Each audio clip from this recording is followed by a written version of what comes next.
My name is Lynn Goodwin, and I'm just looking for the official title of this session to welcome you. I'm going to be serving as both chair and discussant, because unfortunately Rich Milner had something to do with his daughter that could not be postponed, and we know that that's important. So he sends his apologies, and we know that he's here in spirit. So just in case you don't know.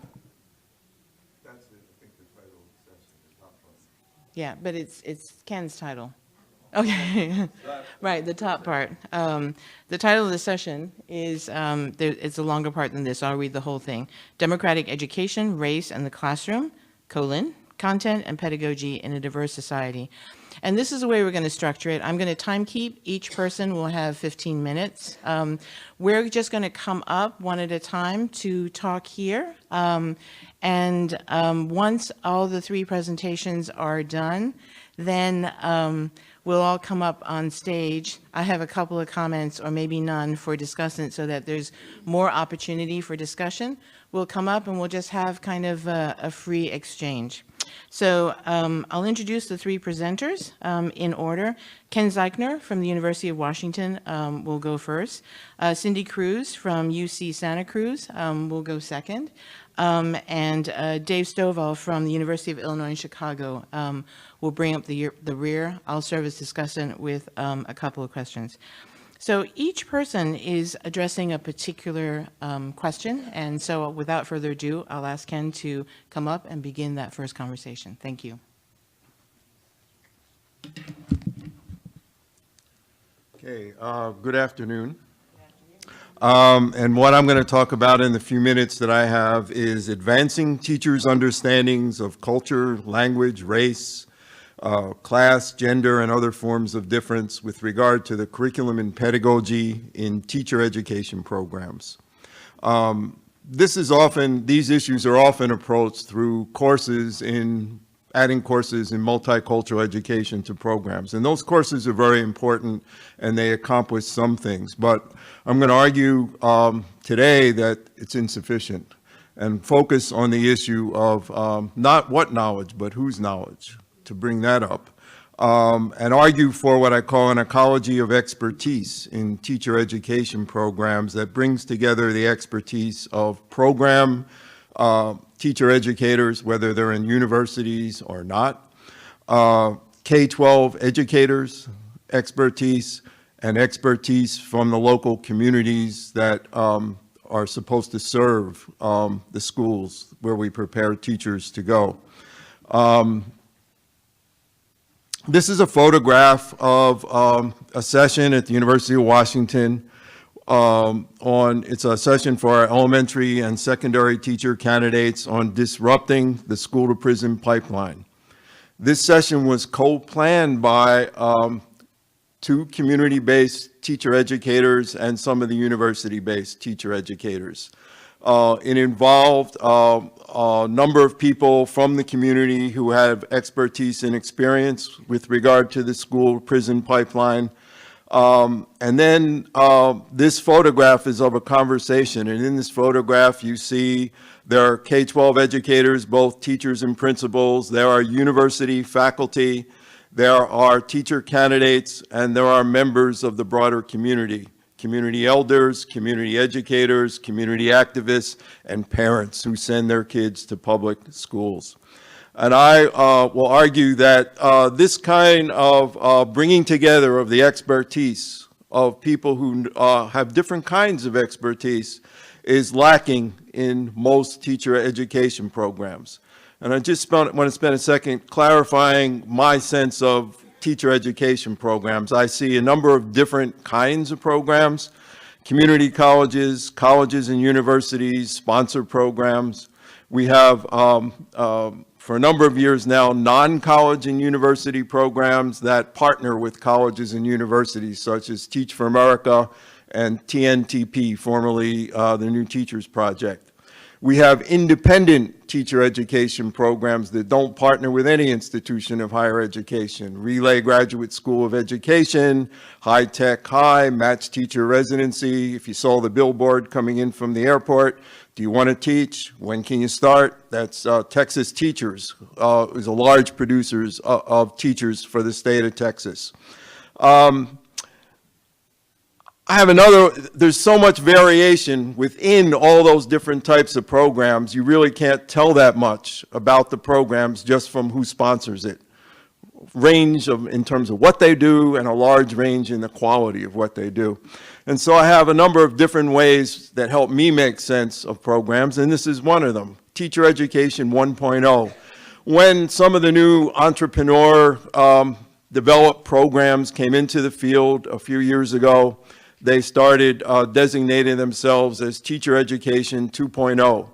They're innovative, they're bold, and by implication, the programs that have been around a while, the mostly college and university programs, were Teacher Education 1.0.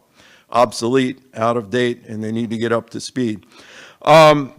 I use the 1.0 and 2.0. I'm going to talk about those for a second and propose what I call 3.0 that addresses some of the things that I think are sorely wrong with many college and university and non-college university programs.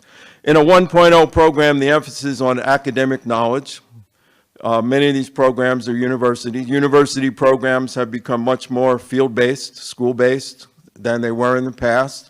I recognize that, but there's still an emphasis on the knowledge existing within the university, and the job of the candidate is to go out to the school and apply that knowledge they get from within the university.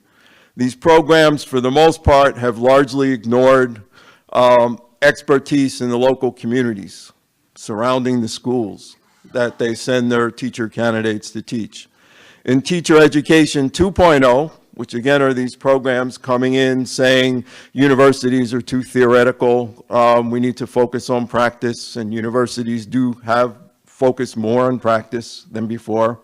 But here the emphasis on school-based practitioner knowledge, and there's somewhat a range of marginalization of academic knowledge.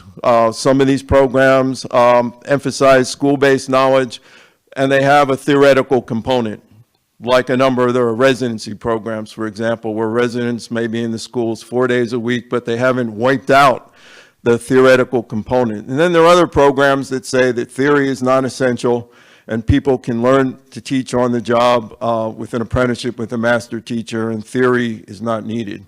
And so you have a whole continuum of programs.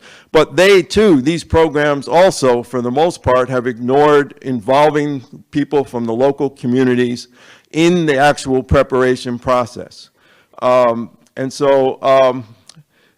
By doing that, by failing to involve them, they've cut the teacher candidates off from the expertise about culture, community, and context that these teachers need to be able to teach successfully.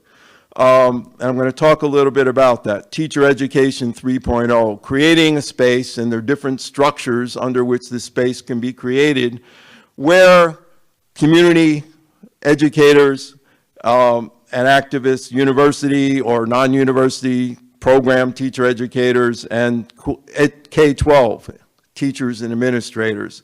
Expertise becomes accessible to beginning teachers. One component of this is accessing the expertise of educators in schools.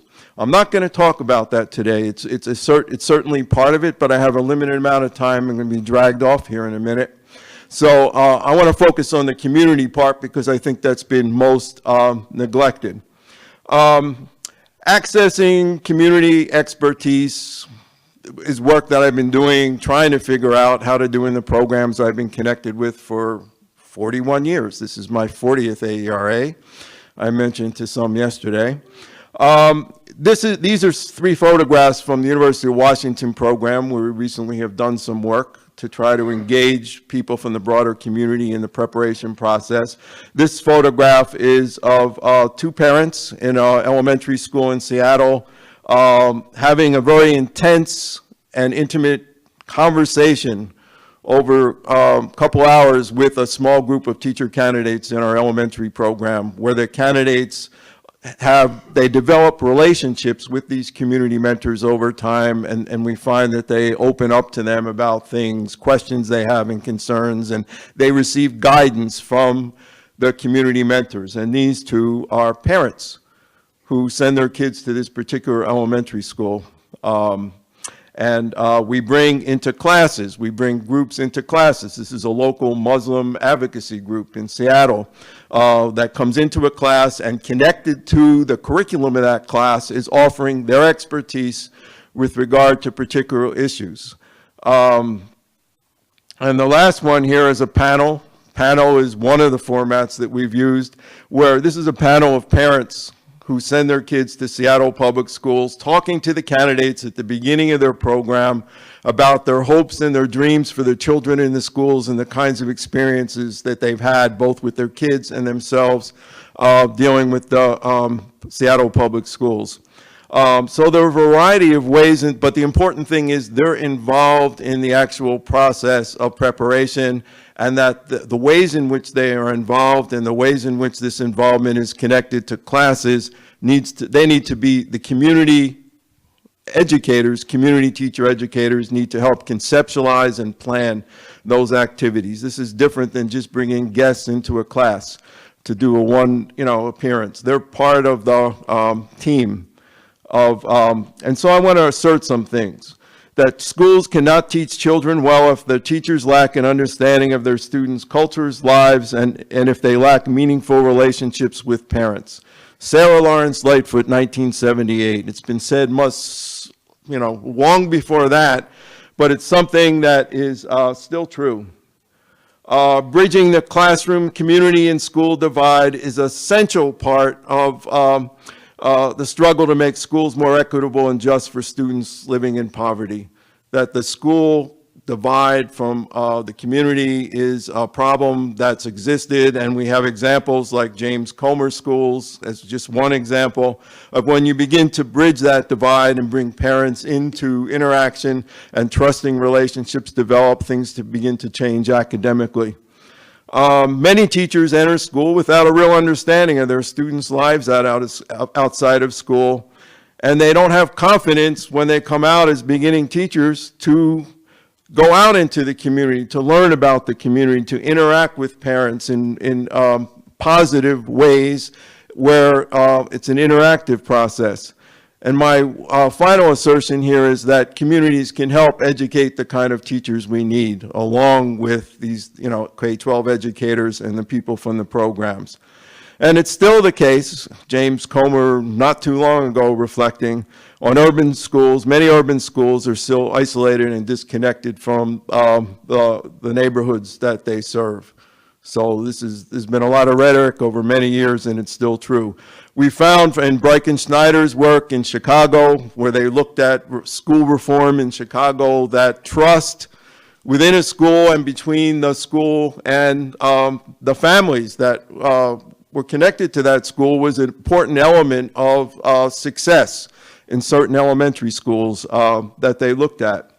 But despite all this research that shows how important it is, teacher education programs really address in a fairly in-depth way the teacher's responsibility to the communities they're in, and the parents and the families that they're supposed to be serving. We have examples in history of the kinds of schools that I'm alluding to. Leonard Covello was a teacher and principal in 2 New York City high schools from 1913 to 1956. And he talked about the notion of community-centered education. Vanessa Siddle Walker's portrait of Caswell City Training School in North Carolina, and Principal Nicholas Longworth Dillard, and the many years, I think it was 36 years, that he was principal of that school, and the ways in which he got his teachers connected to the community. 3 minutes, oh. All right, so Larry Cuban, Stanford History of Education scholar, at one time was a high school teacher in Washington, D.C. at Cardozo High School, and he published a paper in 1969 that is still one of my favorite papers, Teacher and Community, where he made the argument based on his own experience with the Cardozo Urban Teacher Project, which became the National Teacher Corps, one of the major teacher education reforms in the history of the United States, that the vision of teachers needed to be expanded to include active involvement and participation in community life. We must shift the center of gravity in teacher education to schools and communities. And he argues that teachers, to be successful, must, if we're going to have teachers doing this, that we teacher educators need to model it for them. So in other words, we can't just have programs where you tell them, go out and do these things. They have to see that we do the same things, the way we interact with regard to our own teaching. And so I'm going to go through this fairly quickly because I want to get some things at the end. But the one point with these two slides is that this is not easy work. And it's not sort of a fantasy that we can put people in a room and all the differences are going to disappear and power is going to be equalized. No. Power hierarchies should be lessened, and we're not going to agree on everything, but we need to find places where we do agree to push ahead to make sure we have the kind of teachers we need. There's a lot of programs have community people on advisory councils where they sit on the outside and react to, do you like the teachers that we're preparing, and so forth. And that's important. But what I'm talking about is actually bringing the community into teacher education programs. And there's different sort of ways to do that, from very superficial. I remember a college in rural Wisconsin busing students through Milwaukee for a day, and somebody from the college narrating a tour about the community, to very in-depth experiences, like Chicago Teacher Pipeline, for instance, has students living with families. And the host families play an important role in the education of those teachers for Chicago public schools. There's a whole range here of experiences. And when we talk about bringing community in, there are different ways to think about that. There's a lot of literature on preparing teachers to work with families in ways that they better listen to what we have to say to them. What I'm talking about is more an engagement of a two-way interaction where we learn from them as teachers to help us do a better job, and to take it to another level of Covello and Dillard, sort of you become part of and committed to the community as a teacher. And then, of course, I've been talking about community, but there's a whole discussion to be had about what is the community, who is the community, and it's a complicated issue that I can't get into today. There's research on this issue. Peter Morell's work on community teacher is fundamental to the work that we've done at the University of Washington over the years, and it's been fundamental to the field as a whole, on community teachers who go into schools to work with and for communities instead of helping to save students from their communities. I'm going to just go right to the end here. Community-focused teacher education, and I would say the same for bringing teachers and K-12 administrators into programs, is very complicated and hard work and filled with conflict and tension, but it's important that we pursue this, to open ourselves up to different voices, different perspectives, grounded in schools, grounded in communities.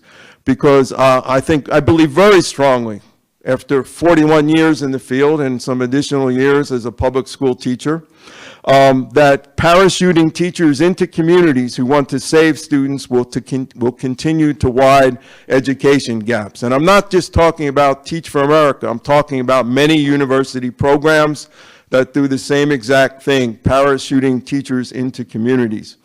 And there's a lot of rhetoric. This is the final slide. You won't have to come up and grab me. There's a lot of rhetoric about social justice, education for teachers, and so on, but we really need to make sure our practice matches this rhetoric. And what a lot of programs are doing now is very undemocratic, this idea that knowledge exists outside of the space of the communities that are supposed to be benefited by the teachers who are prepared.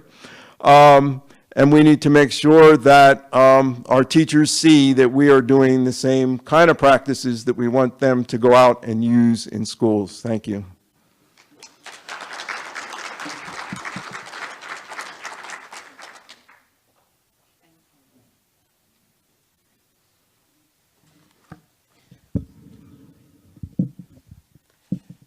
thank you for that. It's so thoughtful. It just, my brain is just kind of racing. So much of my work comes from this interrogation and this engagement with the foundational book, this bridge called My Back. And so this paper is kind of beginning to kind of struggle with that and to realize what the pedagogy of this bridge called My Back is and what it might offer, not just to the high school students that I've worked with as a teacher in all these years, but also now as I work in teacher ed, what I might be able to kind of glean from there. So this is my attempt to do that. I first read Bridge when I was 19 years old, and I was amazed to find these stories where Chicana, Latina, African American, Native, and Asian Pacific Islander feminists offered a framework for thinking about consciousness raising, pedagogy, and coalition that centered the stories and experiences of women of color in a radical democratic project. The act of testifying to the daily contradictions of living as a woman of color in the U.S. is key, where the pedagogy of bridging relations between women begins in the, and I quote, the naming of ourselves and by telling our stories in our own words, end of quote, where to assess the impact of the intersections of racism, sexism, homophobia, and poverty on women's bodies, or this theory in the flesh, as Cherie Moraga calls it, becomes the basis for powerful coalitional politics. But before I get into Bridge as the primer, allow me to clarify my use of U.S. women of color. I'm not using the term women of color or feminist of color as an ontological marker, but as a recognition of a field of feminist intellectual thought influenced by U.S. and transnationally based liberation movements of women, Central Americans, Caribbeans, African Americans, Asian Pacific Islanders, Chicanos, indigenous, and transgender lesbian, bisexual, and gay communities. Bridge is a space where the remediation of experience and development of coalitional relations are powerful tools for emancipatory pedagogies. The pedagogical offerings of U.S. women of color recognizes plurality and multiplicity, names the silences that surround so many of our experiences in an intersectional and intermeshing way, and offers a space to create new kinds of socialities, the socialities necessary for building coalition. These relations among U.S. women of color can neither be homogenized nor merely wished into being relations of solidarity. That's the difficult work of Bridge. So I'm arguing today that Bridge then is this primer, a teaching tool for the work of building coalition against multiple oppressions. So what's the work that Bridge does? The pedagogy of women of color is the practice of coalition. And coalitional practice is a non-dominant difference manifest as strength. That comes right out of Audre Lorde. This vision of coalitional politics, this comes right out of Bridge. Third world women, lesbians, feminists, and feminist-oriented men of all colors are banding and bonding together to right that balance, is tied to the practice of intersectional analysis and egalitarian cross-cultural relationships. I find feminist philosopher Maria Lugones' notion of world traveling helpful as it animates a practice of relating in non-imperial and non-hierarchical ways. It's an exercise of learning to love each other affirmed in the practice of traveling to each other's worlds, and I believe essential in developing coalitional relations. World traveling is defined by Lugones as the willful practice of the experience of outsiders to the mainstream organization of life in the U.S., where women of color and queers, migrants, and others from non-dominant communities negotiate these multiple worlds in their daily experience. Lugones states that much of world traveling is done unwillingly to often hostile worlds, and that people occupy many worlds simultaneously. The subject changes in their movements across worlds in strategic ways.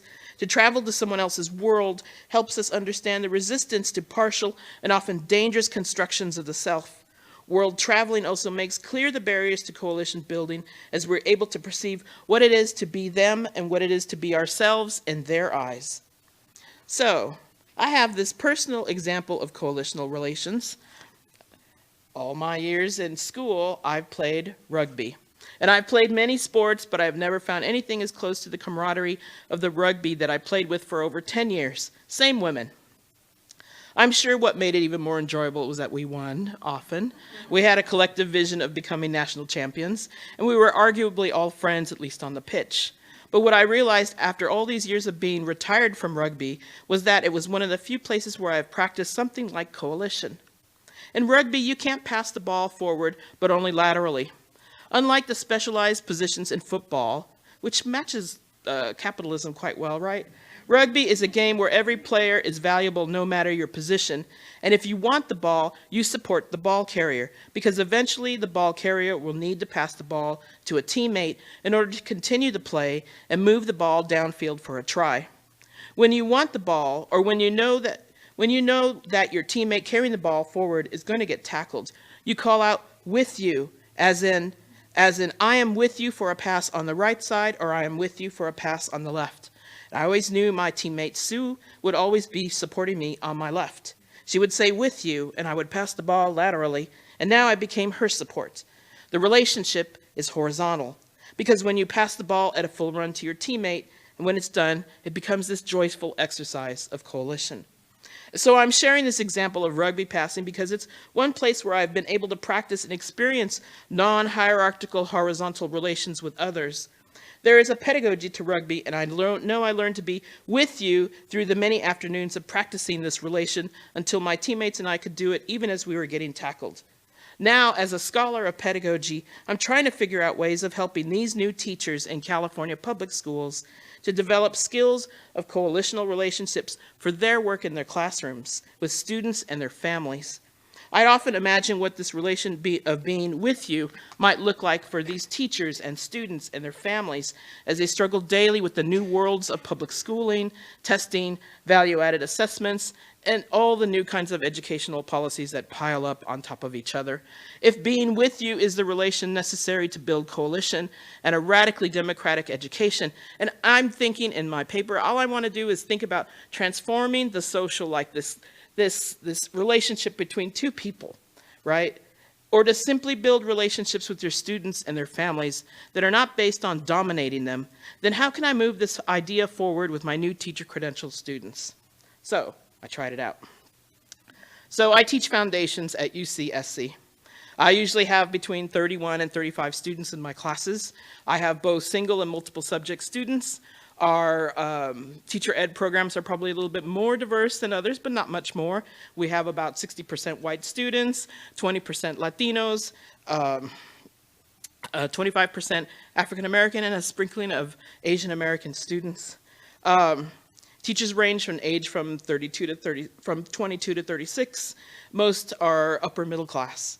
The 12-month credential program makes, hopefully, social justice central, and often places these pre-service students in schools located, and if you know that part of California, here's Santa Cruz, and all around it are the agricultural communities of Salinas and the Central Valleys of California. So these are the sons and daughters of migrant farm workers.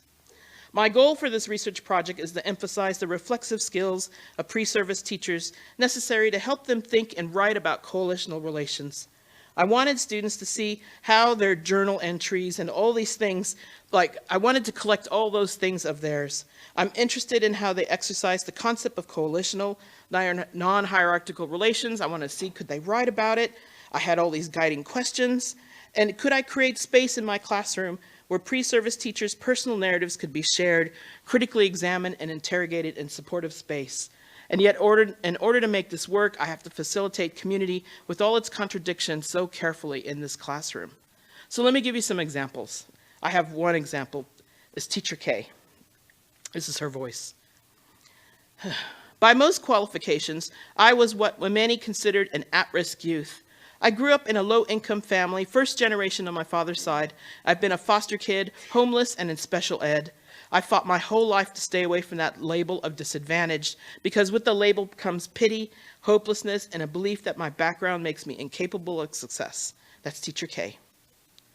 So when new teachers begin to narrate their world and tell their stories of their struggle to make meaning of their own experiences in schools, anger often fuels those interrogations.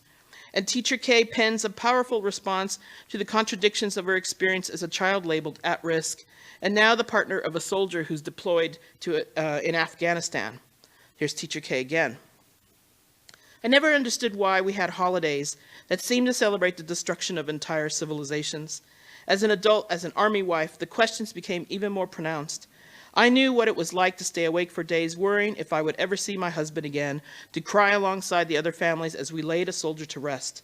In history class, the lack of explanations, the missing stories from the other side seems like such an oversight.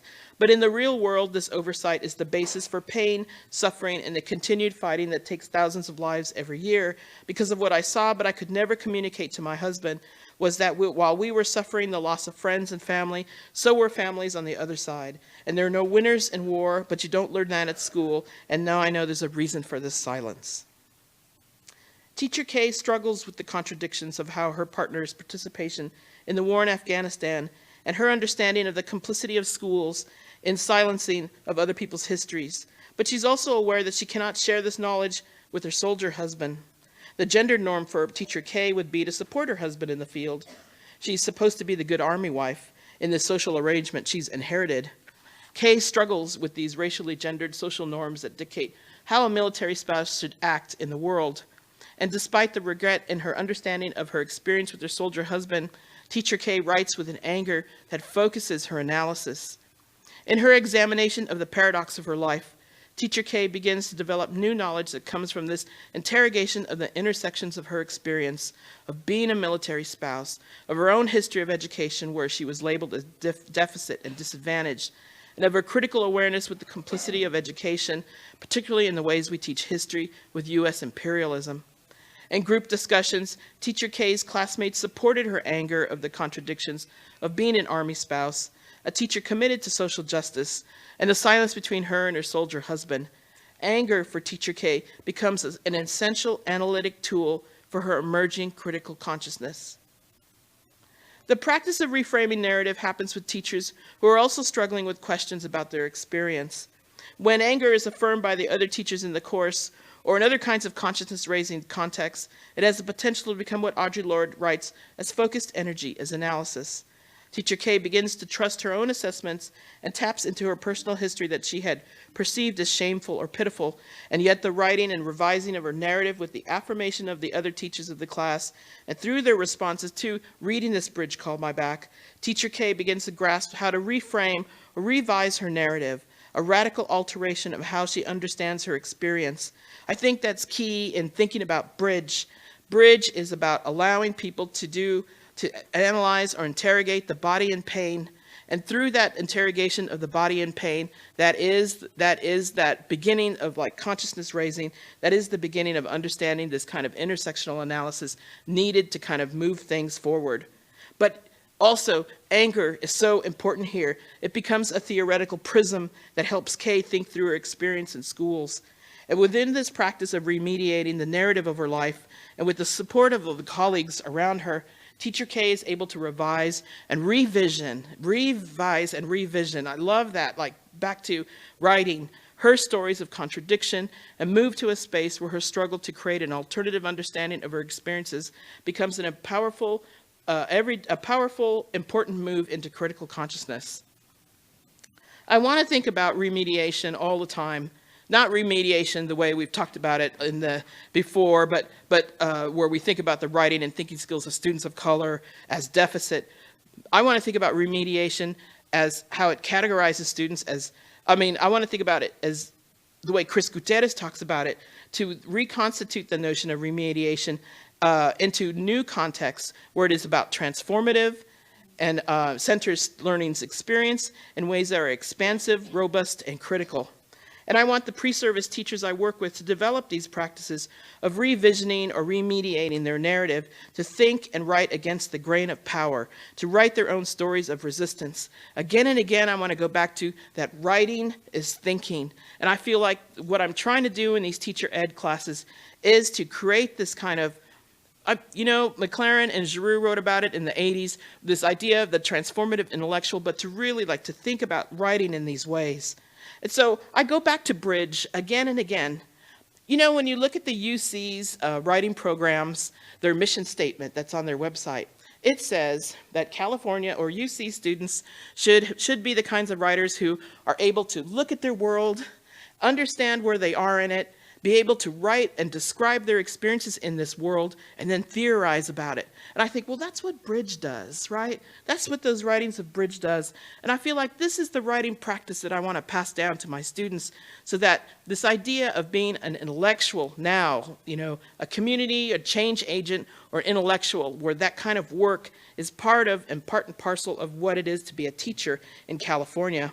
I think to think in these ways, that is the necessary democratic practice. And, and the work of Bridge has to go beyond that text. It has to live in our everyday lives as pedagogy, a teaching tool for building coalition.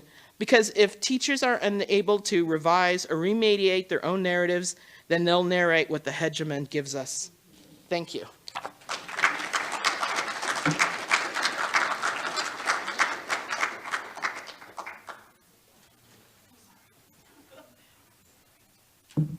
Peace and greetings, everybody. My apologies for my tardiness. They had me in a session in the other end of humanity, so it took me a minute to get here. I want to thank the folks, especially Lynn Goodwin, for arranging this, putting us all in the same space. Now, what I say my comments may be viewed as incendiary. They were intended to be. Now, I say this because when we talk about intentionality around our work, we have to ask some very serious questions around colleges of education, and how Ken put it forward. You get these particular spaces that have now usurped colleges of education by saying things or using things like the Levine report that talks about colleges of education that came out in 2007 that says colleges of education suck, right? Now, here's the thing. They do suck, but not for the reasons that Levine say they suck. And that's a nuanced argument that I think we have to begin to engage. So when we talk about content in classroom spaces, one of the things that we have to come to grips with is that the majority of the content in teacher ed programs is tragic and ridiculous, right? So now when we start at that point, now we have to ask the question, where do we go with that, right? Because now you have organizations that have usurped this and now said, look, why would you go through that madness when we can get you in a classroom now at the billboard that Ken pointed in 2 weeks, right? Why would you have to go into these spaces that dehumanize you in the process of becoming a teacher to go out and further dehumanize other people? So now when we don't have an analysis of this, it makes it all the more difficult to engage this in a particular way. I used to teach a social foundations class, which are slowly being removed from colleges of education because of state standards and all types of compliance. And the first thing I would ever say in the class is, the intention of this class is to bore the shit out of you, right? That's day one, right? Because what I can do is I can actually I can shift you on these lies, not alternative facts, lies that actually get you into a space that further takes you away from why we are engaging young folks and families. So when we talk about content, what do we really mean in this moment where we haven't even asked in colleges of education the fundamental question around school, right? And it's like Tyak and Cuban wrote this thing and nobody listened to them, right? So when we start to go to this initial presence of the U.S. schooling system was never intended to educate the masses, right? When we start from that point, now we have to think about this differently. So if you know this to be true, then what are you doing in those classroom spaces? Because the U.S. schooling system was intended to anesthetize the masses, right? And create and further hold on to a longer legacy of white supremacy, domination, genocide, and slavery. So now, when you start that, oh, Stovall, you're so depressing. Look, here's the point. If we don't begin with this, how can we ever return to it without severe trauma and further folks getting away from the profession, right? So I'm thinking about this in ways where we we have this false imaginary of education, right? This thing around something that was intended, that is supposed to be good, but for many folks is skullduggery and dehumanization. So now, how will you engage in a practice and a process while using content to now interrupt that narrative of white supremacy that has dominated school space?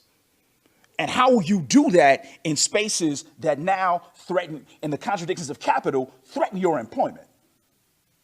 Right? So do you engage? I mean, think about a teacher education class is, okay, everybody, we want to start today on how to get you fired. Right?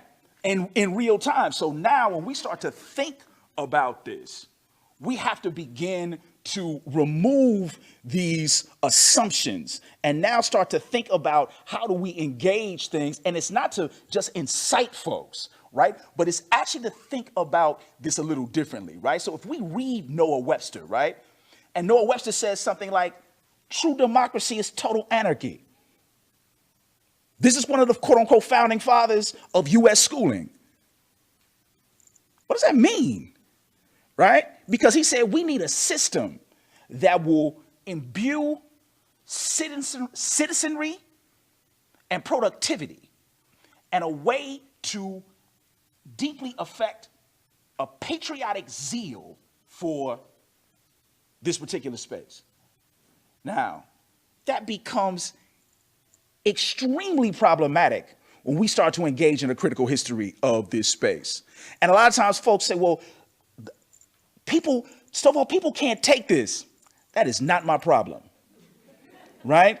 And this thing around, if we're not willing to engage at this level, then we guarantee a particular outcome, right? And so I always like to use a work by a guy named Charles Mills, who wrote a book called The Racial Contract.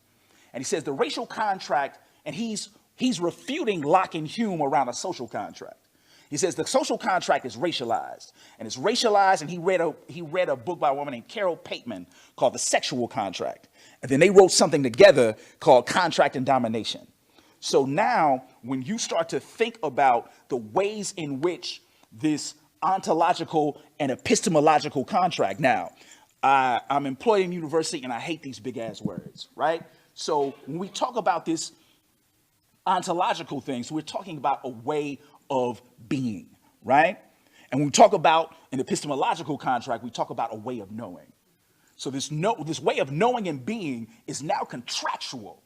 And in that contract, there are those who are viewed to be recipients of the contract, and there are those who are to be outside of the contract or also deemed to be the target of violence. So what if we talked about in education programs, school as sites of hegemonic violence? I was just on a panel with Michael Dumas, who talks about school as the site of Black suffering. So now when you think about what that suffering is, will you continue the suffering or will you do something to interrupt it? And I think this becomes important because in too many spaces, and this is a thing that I often get with teacher education, and it's not to come off as this cisgendered, hyper-masculine portrayal of what I think these spaces to be. But we have to be clear about this niceness in teacher ed. And I just saw a panel this week, and some people begin to write about this in terms of the niceness as violence. Right? So that niceness is dehumanizing folks because it's not willing to engage folks on the levels of the truths that they are experiencing. Right? And I want to give you all this one example of what we've seen these past 5 days here in San Antonio with Fiesta. Right? And the AERA got the whole Fiesta thing, and the little thing, you see the people walking in the hallways, and then, drunk folks falling out all over the weekend. There's an article in the San Antonio Observer by a young woman by the name of Denise Hernandez. And she wrote this thing, and I just want to give you all a paragraph about this and how we now can think about content in ways that eclipses any notions of an age appropriateness. because that's always a problem in school space. And I take this from a fourth grade teacher by the name of Lawrence Tan, who says, if a young person is old enough to experience isolation, degradation, and marginalization, and the terrors of white supremacy, they are old enough to be engaged with the truth. So now when we start to think about this in particular ways, we now shift our understanding around it. So this is what Denise says about Fiesta. In a very condensed history of the Revolution of Texas, Anglo settlers set up colonies in the Mexican state of Coahuila y Tejas, and despite Mexico's abolition of slavery in 1829, Anglo settlers did not follow the laws of the land and ignored the reforms. In 1830, Mexican President Anastasio Bustamante signed few laws aimed at controlling the state of Coahuila y Tejas, which included a new Anglo colonists follow the Emancipation Proclamation, pay higher tariffs, and abide by settlement contracts that stated a township must have at least 150 settlers or the colony would be canceled. Another law prohibited immigration from the U.S. to Coahuila y Tejas amidst fears the U.S. would try to take the state by force. These laws were widely ignored as Anglo-Americans reclassified enslaved people as lifelong indentured servants and still continued moving from the U.S. into Tejas. Meanwhile, indigenous tribes of the area launched attacks on the colonists. By September 1835, Stephen F. Austin established himself as head of Anglo-Americans in Tejas and called for war with Mexico to secure Texas independence. After a few battles, including the First Battle of Gonzales that led to the Come and Take It slogan, in November, President Santa Anna left Mexico City to regain Tejas from the rebel Texans. Over a series of many battles throughout Tejas, Santa Anna and Mexican forces were defeated at the Battle of San Jacinto. In 1891, local women celebrated by throwing flowers at each other in front of the Alamo, and thus Fiesta was born. Now, what would it mean to communicate that in a third grade classroom? And now, in opposed to the festival, how do we now have the conversation of Fiesta in the larger process of recognizing settler colonialism? And not as something far away, but as something intimate and direct. And when we get into these spaces, we get this niceness now becomes this violent apparatus that is used to further marginalize people. So now when we talk about this in terms of the content in these spaces, we have to change the narrative around what it is that we do in teacher education. And if we do not engage this in ways that are reflective of an understanding of this, right? And I'll confess, right? I always worry when I start to engage critical perspectives in classrooms, I always feel like my students are going to walk out the next minute and just be like, damn, we all going to die, Stovall. It's terrible, right? So we have to engage these processes of people who have been resisting. Right? So slavery is not the sole story of domination. Slavery has to be the story of resistance. Right? So now when we start to think about this in ways that make sense, we now have to have content that is reflective of that reality. And when we don't have content that is reflective of that reality, we get more of the same, and this more of the same is killing us slowly. So if you are committed to engage in this way, I would challenge you, as I challenge myself, to think about this tragic and ridiculous moment. And now, how do we begin to interrupt and engage in the politics of interruption? Thank you all.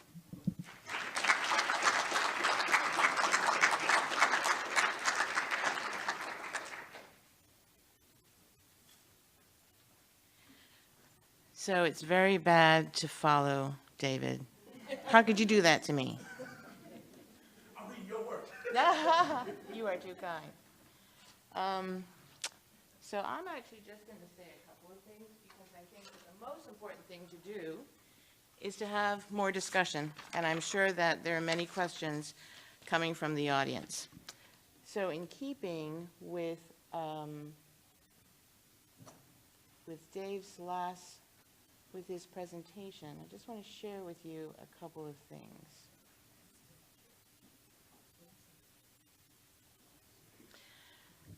So just talking about teacher education, just in some recent work that I've done, let's see if I can find it. There's a lot of conversation in teacher education about social justice, about equity, about diversity. Apparently, every program in the country is engaged in the preparation of social justice educators.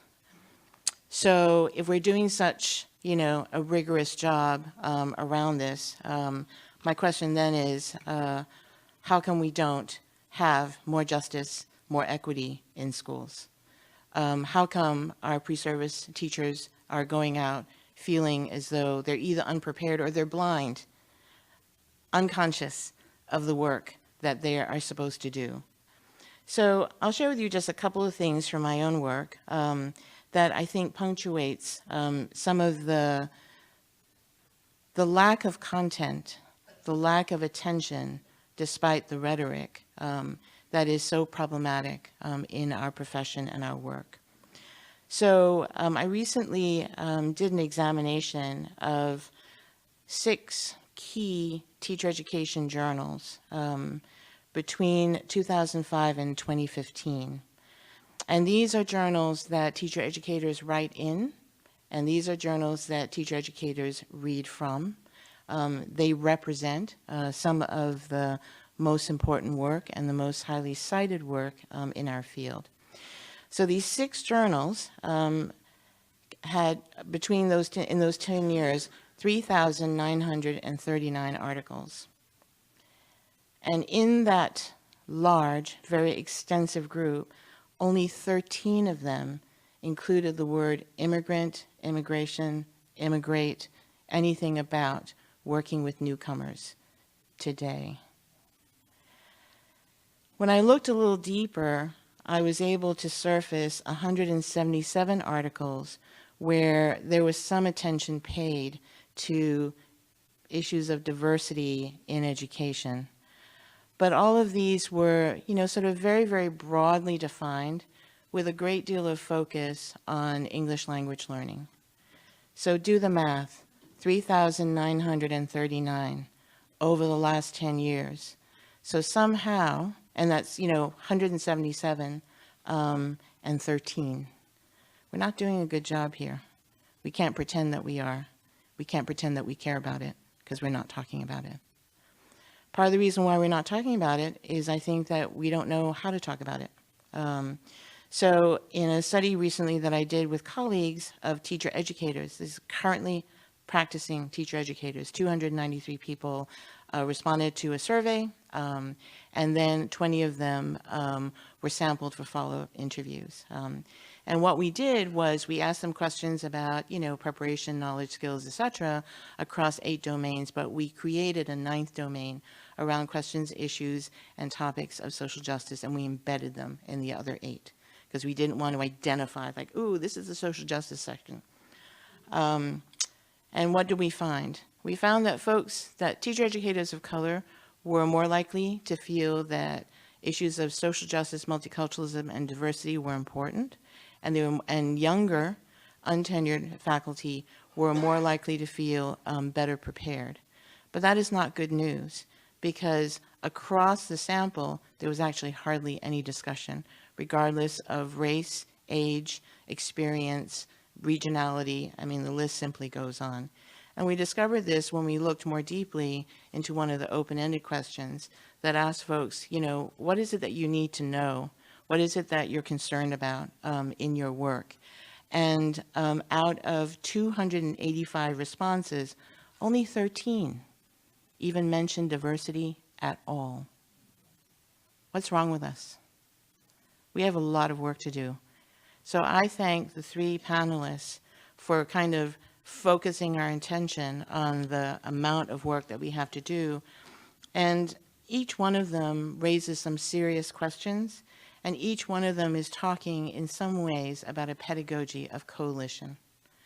And that pedagogy of coalition does involve stories to be shared, but all those stories are not just, let me tell you about my experience. Some of those stories are painful, they're angry, They're counter stories, and they're stories that need to be told.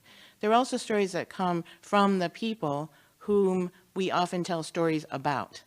So where the source of that story, who is the source of that story, is so critical. I love this idea of being with you. And I don't know if we're able to achieve that, but I think it's a wonderful goal to work towards. Because this idea of being with you and this idea of supporting another in order to progress, to move forward, is mind-blowing in some sense. Because so much of what we do is moving forward means that someone else is left behind. Pedagogies of coalition, as both Ken and David have talked about, are painful. They're full of conflict. There's disagreement. You're going to get your feelings hurt. So the pedagogy of nice that exists so much in our profession really gets in the way of that. So we mask reality and truth so that we can, quote, get along, but in reality, we're not getting along at all. So some questions that I'll pose to the panel, and maybe that can be part of the discussion, is I think we're asking together, or ought to be, what does it mean to educate? What does it mean to be educated? Who is allowed to do this job? Who gets to be an educator? And what does that take? Ken has talked a great deal about the fact that knowledge is owned and belongs everywhere. We are certainly in the academy not the only people who know everything, anything, or about educating communities. And yet we have resisted engaging with communities despite all our conversation about partnership and what have you. We still continue to be isolated in our tower. So this idea of ways of knowing and being, and who counts, and who gets to tell the story about us and who us is, those are deep questions that we need to engage with in our teacher preparation. So with that, I will invite our three wonderful panelists to come on stage so that we can ask more questions. We actually have about half an hour to do that, so that's a good thing. And I encourage you to fire away. I'll come up too and just moderate.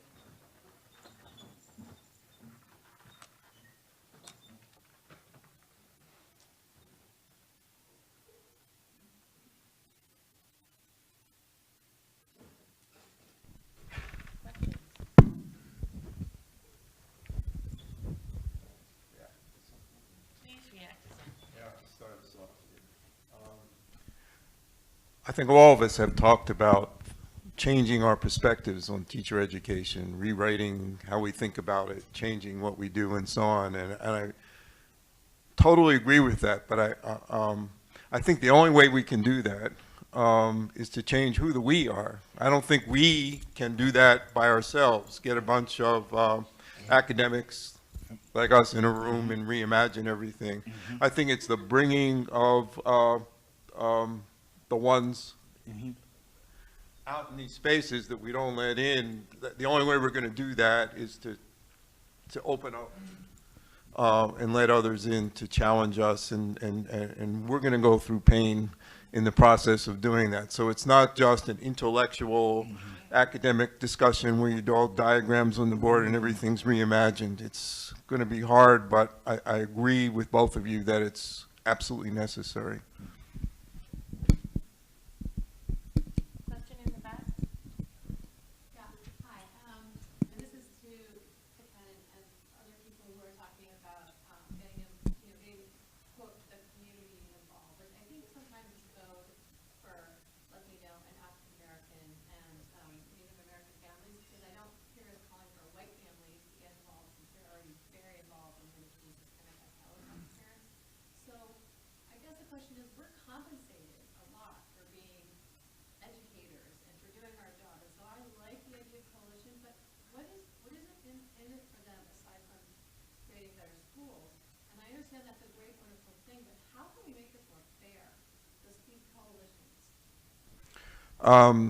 You raised some important points. First, I would argue that what I was talking about, I think needs to happen for all teachers in all communities, but there are certain communities, those more affected by poverty, where it's even more important than it happens because people are shut out.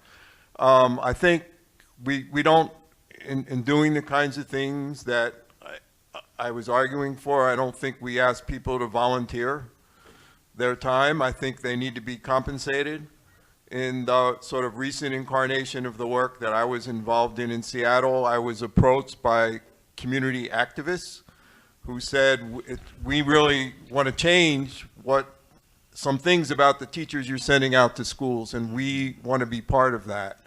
And so they came to me, and we worked out a way to compensate everybody who was involved in everything, including not just time interacting with the teacher candidates, but time in planning and conceptualizing and evaluating everything. So and there's a sort of desperate need that I perceive to really not just leave it to us, but to become part of recreating the process of teacher preparation. But we do need, it's going to cost money to do that. This is not something, I don't think it's fair to go ask people to volunteer time, even though they would probably do so. I don't know if any of you want to. Well, if I could just add to that. So first, not to sort of be adversarial, but the minute we start defining who community is, then we've taken control. So I certainly, when I think about community, I'm talking about community around the school, regardless of who that community is. There's never in these conversations anything about Asian American communities, and that comes from assumptions about what we need, thank you very much, what we need, what we don't need, whether we care, whether we're engaged, whether we're achievers. That's got to stop. So there are many white communities that are struggling, that are poor, that are disenfranchised. We just had an election that told us that. So I think that the minute we start saying there are certain communities that we're working with and others that we don't need to, then we need to challenge that immediately. I think part of that kind of coalition building, one, is understanding that I think coalition is the most difficult of all relations. And, but I also think that, and it's very temporal, like it only happens in a minute. But I also think that part of this work of coalition is understanding our profound interdependence with one another. And that's what I think that we don't understand very well in the U.S. at all, and in our schools. I don't think we understand like how important this family is with this one, to understand like where these things, money and the economy, and who works where, but to understand like that there's a shared destiny amongst young people, and so for a family to understand that your destiny is tied with how well these other young people do, and to convince people of that is really really hard. That is the most difficult thing, is to convince people of that interdependence.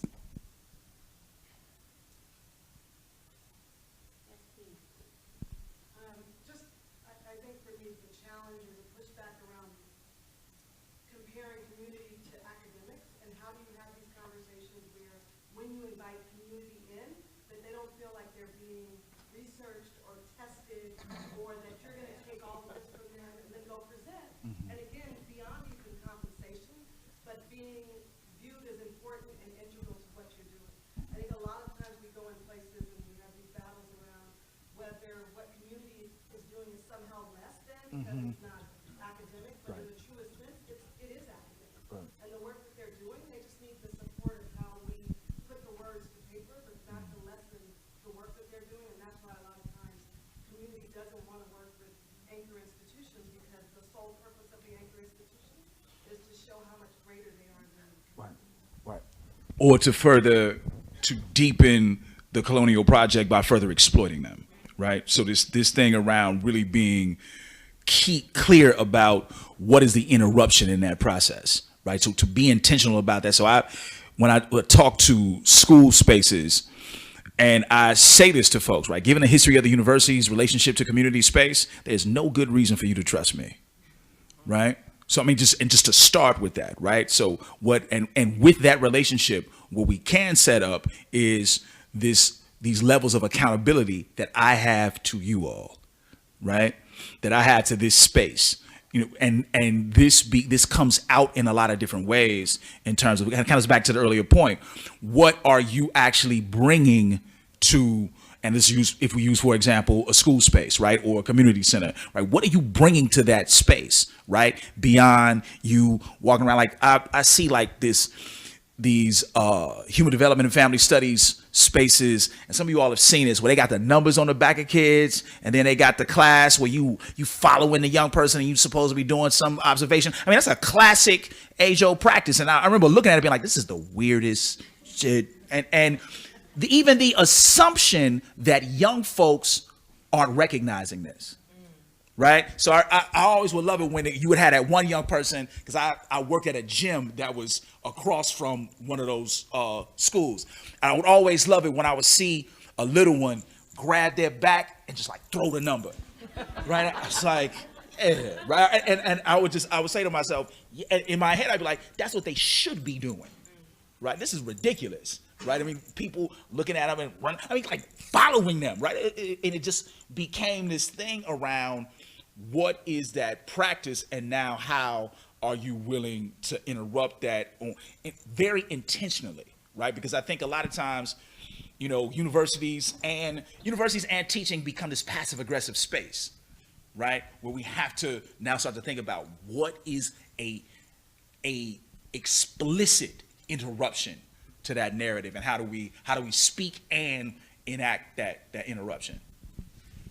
I want to just agree with everything you said. And, you know, there's a danger here that it could just evolve into a new form of colonialism. See, we're involving community. Right. But there's a lot of tension, and the pedagogies, in at least my experience, the pedagogies that have been brought to the program by people from outside the university, and they have different, you know, from PhDs to people who didn't graduate high school. So it's, community includes in some cases, at least in my experience, academics, not within the program, but academics in other fields, that there's tensions in the sort of different ways of communicating with teacher education candidates that are different from what a lot of faculty do in universities. And so I think the idea of developing relationships of trust before actually going in and working with candidates is important, and it's complicated even further in this ecology of expertise that I was talking about. If you bring teachers in there as well, it can be a real messy process. But I think we need to go through some kind of opening up and expanding, and do it in a way where people feel listened to and respected, because the people going into schools as teachers really need things that they're not getting now. Yeah, I would just add to that this idea of asking permission. So much of what happens is that then we in the university assume that we're just invited everywhere, right? Mm-hmm. That we can just enter any space because we decided it's a good thing to do. Yep. And I was thinking about a session I was just in about home visits. And there are lots of good reasons to do home visits. But my question is always, how does that home visit happen? Mm-hmm. Do you just send out a note that says, I'm coming? Mm-hmm. What if I don't want you in my home? I may not. In fact, actually, if you were coming to my home, I wouldn't want you to come to my home. I might want to meet you in a different space. Right. So the assumptions that we make, the arrogance that we bring, those are all problems. So this idea that, one thing I like to say to my student teachers is, if you engage in talking about pedagogy is a pedagogy of discomfort, mm-hmm. there are going to be tears, and those tears are likely going to be yours. Are you prepared for that? Cindy, you want to jump in here? I was just thinking about the work that I did before I went to grad school, where I worked with LA Unified as a community-based learning coach, teacher. I was supposed to work with continuation, and continuation schools, well, LA schools, but continuation schools in particular, just you get the cast off, like literally you go to the big these big spaces where they have cast off chairs and tables and desks mm-hmm. and equipment. Really, mm-hmm. that's what your school is built of. Mm-hmm. And so I always took on the role as like, the teacher is the center of my attention. So whatever you need, I'm here to help you with that. I am your resource. And so I let teachers kind of do like what, maybe I'd ask a question or something, but it really was like, what do you need from me that I can help you with so that you can do what you want to do in your classroom? Because I think about continuation all the time. That's where I mostly worked. But I think about like what teachers really need to do their job. And so I want to support that teacher as much as possible. They should have a couple of resource people and a nurse and a mental health worker and a social worker, you know, and all these things that we don't give our schools. And so like what I could do, you know, if I can position myself and be in relation with somebody as of service, then that's the way I'm going to do it. I think that helps a little with the university. You come in, you're stamped with a U on your head. You can't help it, but you can, and it takes a long time to establish that kind of trust. But I think you can take on a role or a mode of service, like truly service.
I think there's a piece around, there's a very specific kind of harmony that we have to develop in terms of understanding this, right? Because I worry in some cases when it becomes this kind of pathology, right? When you to expect something, like when you come into the space. Now, you know, you have to be, and we do this thing with teachers, right? You know, you talk about control of the class or classroom management, right? And this thing around, what if we thought about this as relationship building, right? And what if we thought about it in terms of actually knowing students while also giving of oneself your story? Because it's always like, some of you all know this, right? When you have an assignment in class, and this is K-12 stuff, and you have your students do a family tree, right? And then you don't do the family tree, right? And it makes no sense, right, to the young folks, because you're not sharing. You're still this agent of the state, right? And this thing around, and this is a good friend of mine, she talked about this a couple of days ago. She said, well, what if we positioned ourselves as teaching as enemies of the state? Right? Because I know the function of this state. I know what it intends to do in this place. So now, if I actually start to engage young folks, what am I there? So in teaching, what am I there to learn? Right? Because it's that thing around when engaging with young folks and this expectation around, because the expectation of school is also the expectation of obedience. Right? And a lot of times, we don't think about young folks may have a self-defeating resistance, but at the same time, have we understood the source of that self-defeating resistance? And then what practices do we engage to get them into a space where they see those things and now can make decisions around how they move forward? Because it's always that thing around, we had this language that gets folks so scared of the place before they even enter it, right? And that thing around, really, how do we start to think about that in particular ways? And one way to do it very practically is to get folks in schoolhouses much earlier than what we do in traditional teacher ed programs, and have programmatic space in the school. And also what I've seen some folks do, and I thought this is really insightful, to have folks do non quote unquote school day based work in a schoolhouse, right? And start to think about it in a different way in terms of acclimating oneself to being in that place, because that's one thing that we don't see. But I often worry that those assumptions now become these kind of self-fulfilling prophecies that won't allow us to engage in a more explicit way. Yeah, I just wanted to, I think one of the ways to do at least a part of what you're saying is there are many teachers out there working against the grain, against the system, and doing amazing work. My oldest son, I'm proud to say, I think is one of them. Despite all the obstacles and so on. And so the teachers we send out need to learn from those teachers who are out there doing it. And our programs need to have a component. In our programs, we call it teaching against the grain, because they need to know how to go out there and work the system for the benefit of the kids. And the first photograph I flashed up there was of the session on the school to prison pipeline, and what the main message was from people working in juvenile justice, people who had been incarcerated. So it's teachers who will stand behind the kids and have their backs and do what needs to be done to help those kids, and fight the system if it needs to be done.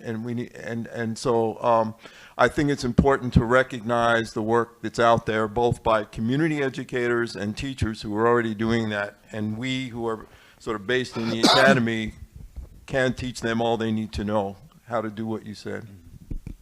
So there's just time for one last question. So I've been in education in urban communities for the past 19 years, and I work for the second largest school district in the nation. And I think that it's just very interesting that in this school district that I'm a part of, 80%, I think there was a study about 5 or 6 years ago, about 80% of the top administrators, these are people who are making decisions about the lives, conditions, curriculum, teachers that they hire, don't even have kids themselves. Not to say that you have to have kids to care, but they don't. And so in parallel to that, if you look at Los Angeles County, and you just type on like LA Times did a report on diverse communities, the diversity map, you can look at how segregated the community is.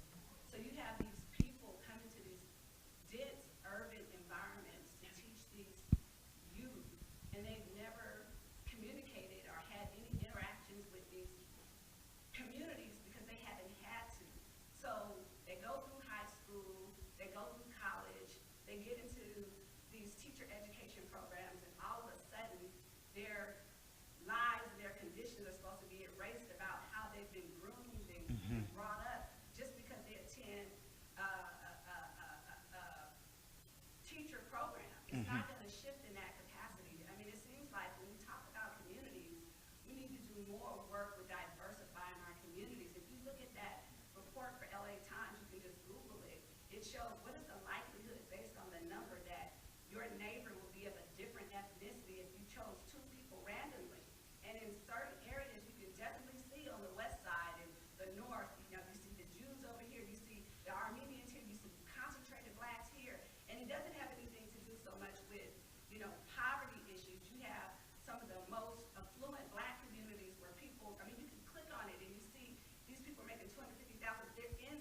They're in structural poverty based off of these conditions. So it's a huge issue. It's not just something that can be teased out just by saying when we get to the schoolhouse walls, if we're not talking to each other on a common level, we're not communicating with it. They don't know you and they don't care about knowing you. I mean, the hardest question for me as a psychologist and as an educator is to have to say to my colleagues that I have to convince you that these kids are important.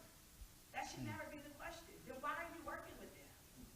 It should not be about the paycheck. Why are you coming into these communities if your heart's not there in the first place? I should never have to convince you that this population is important, because all populations should be important on both sides of the fence, and that's just what I want to put out. Yep.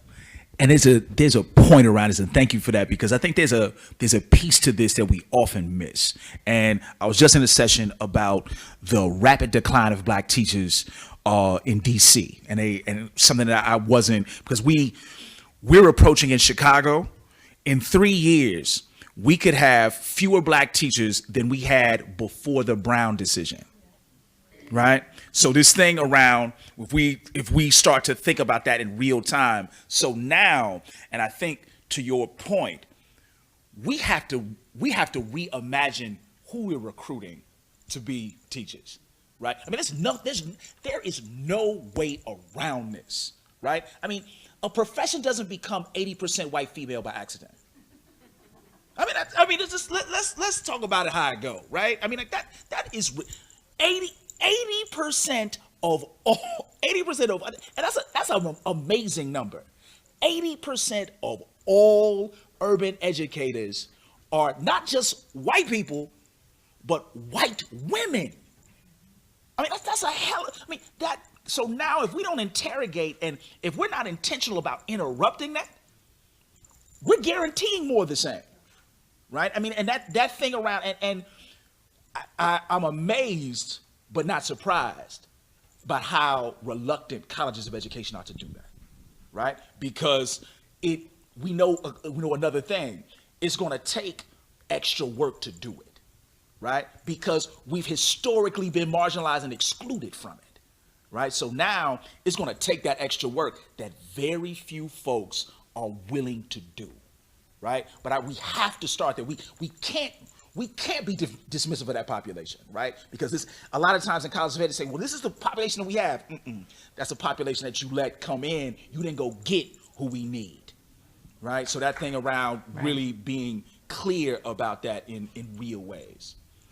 So we literally just have about 3 minutes left, so I'm going to ask Ken and Cindy to just kind of close us out with following David. Just want to quickly add in terms of not just colleges of education, but there are all these other folks out there that are doing the same things.